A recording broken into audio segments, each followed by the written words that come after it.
What's up everyone, Justin here with another video. So it's no secret that Japanese is a really difficult language to learn, especially for native English speakers. Like one of the most difficult for us actually. So I've been studying Japanese for 2 years and living in Japan for 2 years. So I feel like I have a decent grasp on the language, but as I've been learning, there's definitely things I wish I had done differently along the way. So the goal with this video is to tell you those things so you can hopefully learn Japanese just a little quicker if that's your goal. Alright, with that said, let's get started with number 1. So the first thing I wish I'd done differently was actually reading Japanese books and news articles sooner. Now I know what you're thinking. Justin, don't you have to be fluent in Japanese to be able to read a novel or read a news article? And while the answer is yes, if you want to read a novel or a news article intended for a Japanese adult, you don't have to be fluent in Japanese to read a children's book. Because think about it, a children's book is meant for a kid still learning Japanese. So while it may take swallowing up your pride a little bit, reading children's books can actually be a great way to help you pick up the language. And I didn't really start doing that until after I came to Japan.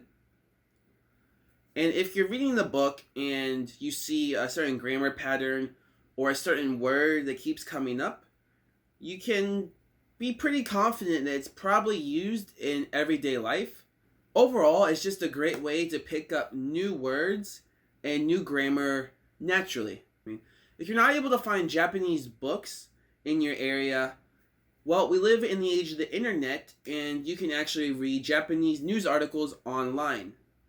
Now again, I know you have to be fluent to be able to read a Japanese news article meant for an adult.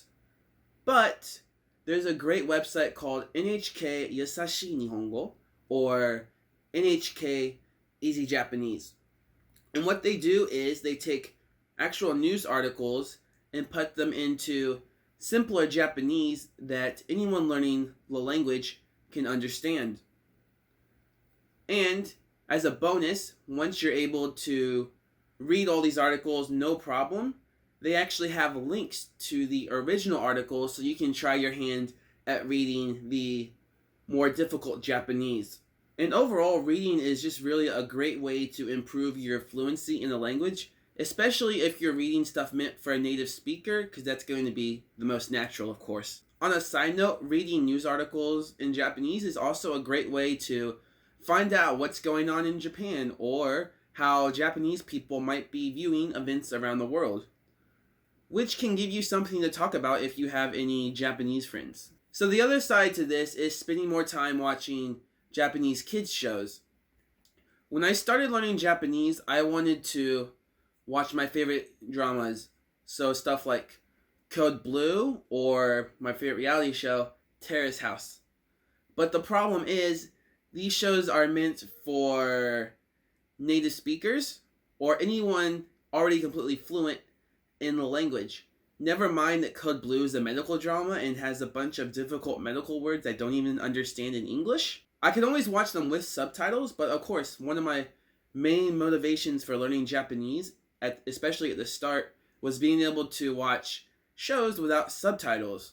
But when I would try to watch shows like Terrace House or Code Blue, I would always get discouraged because especially early on, the language was just too difficult, and after 10 minutes, I would have no idea what was going on in the story. So again, if you're an adult, it might take swallowing your pride a little bit, but there are obviously a bunch of shows meant for Japanese kids that have simple language and simple plots that are easy to follow for people learning the language.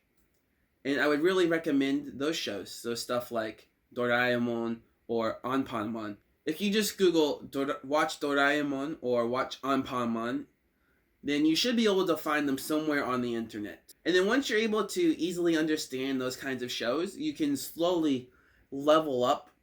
Same with the books. As you're able to understand children's books, you can slowly level up. And this will help you pick up the language naturally, much like how a Japanese kid will level up their Japanese. But that said, with all the medical talk in it, I don't know if I'll ever be able to understand Code Blue without subtitles. It's a shame.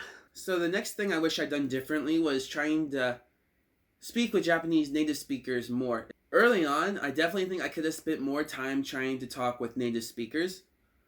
I think I kind of fell into this trap where I felt like I had to have perfect grammar or perfect pronunciation before I could start speaking with native speakers, but that's just not the case. The best way to level up your speaking skills is, of course, to talk with people who speak that language, in this case, Japanese. I guess that's not really a problem for me anymore because I live in Japan, so I'm surrounded by native speakers every day, and I use Japanese every day. But back in the US, I was living in a rural area, so I didn't have many native speakers around me.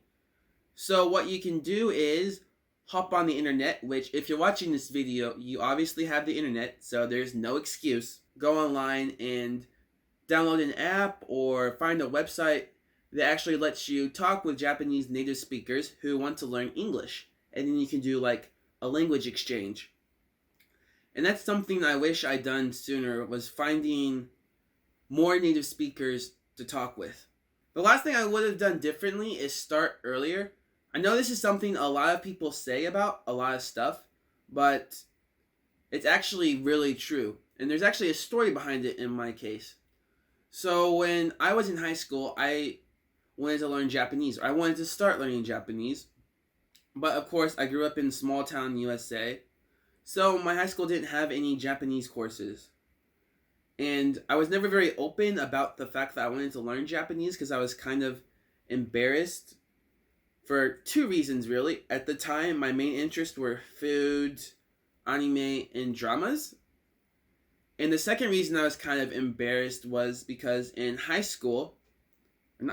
elementary school, I actually got made fun of for watching shows like Naruto and Dragon Ball Z. And I actually quit watching those from the end of elementary school through middle school up until my junior year of high school. And then I started watching them again, but because I had that experience where I got made fun of as a kid, I was never open about wanting to learn Japanese. I never even told my parents I wanted to learn Japanese until I got to college. Which, of course, makes it really hard to study a language when you're keeping the fact that you're studying that language a secret from everyone. So I guess the main thing that would have helped me was actually just not worrying about what other people thought, so I could start learning Japanese. So let this be a lesson to everyone, because if I'd started learning Japanese in high school, who knows how much better my Japanese would actually be at this point. Alright, thanks for checking out my video today. If you enjoyed it, don't forget to like and subscribe to the channel.